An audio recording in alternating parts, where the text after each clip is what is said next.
There was one time when I was shooting Junior, I remember, and it was lunch break. And Danny said to me, he says, come to my trailer. I cook some good Italian food. And I said, okay. So I went to the trailer. We ate the Italian food. It was delicious, the pasta and all of the stuff that he had. Then he made some coffee, some espresso.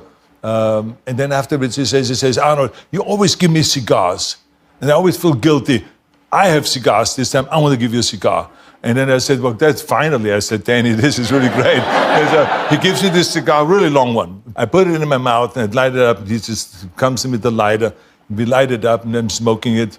And it was fantastic. We get to the set. We continue on with the scene. I forgot my lines.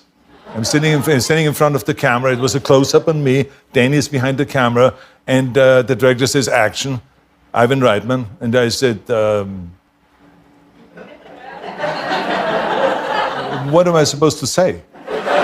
Well, we continue on with the scene, Arnold, from before lunch. Remember the scene when you and Danny were talking about going out and you're now pregnant and all of those kind of things?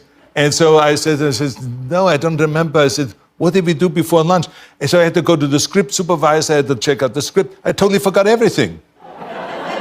Find out then an hour and a half later when I finally started remembering things again, that Danny put some marijuana in the front of the cigar.